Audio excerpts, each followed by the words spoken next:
Hey guys, how you doing? So as you see, quite a collection now, and got one new one what I finished today. That's this one. I just put my number ones there just to have something to look at. But this one came out just insane. People on Instagram already seeing it. So it's the larger flipper. Now I know a lot of people love the larger knives. Some people like the small knives. I'm personally into small knives. The smaller flipper is just the borderline, like that's like the also like ideal size, and my small EDC, I love it. This is already too big for me. I'm actually keeping my number one just for sake of keeping, just because it's number one. But this one, I don't know, again, I didn't pay attention why I grabbed it. It's number 5 actually. This one is stem number 5, but it's only the second one that I've made from these larger flippers. But everything came together just right on this. This is probably the first out of all the folders that I've done that I think is just perfect. The tolerances, the centering, the grind is nice. There's a full flat grind with the nice flats and a really razor sharp, nice and fine edge here, and again gets thicker towards the tip, gives you a nice stronger tip, slightly rounded hand, the top spine. Really strong lockup, really strong. The spring, the tension on the spring is just perfect. The bearings are smooth, and this one is just ridiculously smooth. It's just, I can flick it open with any finger, even when I grab it right, even with just the pinky, if I do it right. It really is one of those that everything came out together well. The detent is just the right amount of detent, you know, it's super. You have to really give it a really strong flick to flick it open, so it has a very strong detent. It's not gonna, you know, it's not coming out at all like that, but simple push. It reminds me of RJ Martin. It's like the action is just right.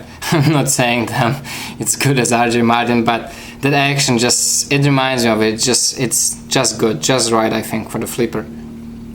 The lug is really secure, and the spring is, I think, because of the length. Like, if you remember, I've mentioned that the first one I ground maybe a little too thin. So this one I ground a little thicker, left the spring a little thicker, and the combination of how long it is, so the lever and the springiness of it across the whole length, it's just perfect. It really is. It doesn't create too much force on the pivots, and the tolerances are good that it doesn't push the blade over off center, and it still has enough smoothness of bearings being really smooth. But also, like, this is an interesting thing.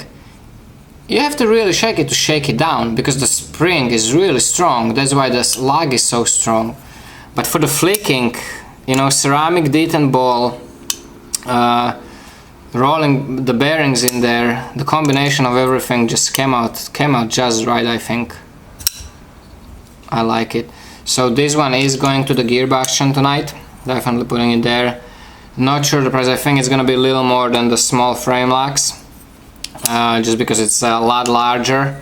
Even though it's thinner, it's a lot larger, a lot more work on the pattern and the grind. And I do like it, really like it. Like I said, these are only 4 ounces for such a big knife. 3 3/4 of an inch blade, full titanium frame. 4 ounces is pretty decent, and it's not like it's not a thin stock, you know. It's 0.145, so it's reasonable. It's just not one of those ridiculously overbuilt knives. It's a good construction, but you know, it's not one of those crazy overbuilt, ridiculous thickness. It's actually reasonable, sensible knife and grind, and I like it.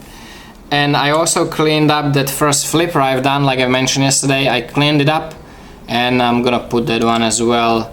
I like this one a lot. The action is just perfect on it. Lockup is good. You know, both of these are, I don't know, 40% maybe. That's the way I like them. So it's nice and secure, nice and smooth. This one has really good grind, convex, super lean grind, little stronger tip.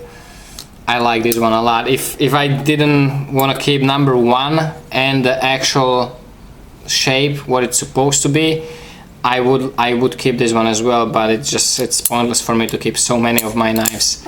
And like I mentioned yesterday, this one is wearing in nicely, so it's getting smoother, and you know, the action is getting better and better on it.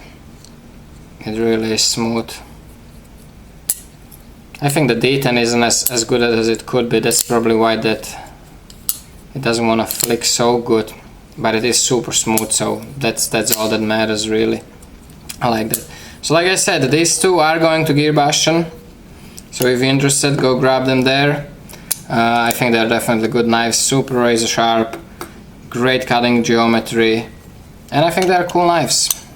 Definitely put a lot of work into them. So guys, hope you enjoyed it. Thanks for watching, take care, stay safe, and remember, don't cut yourself.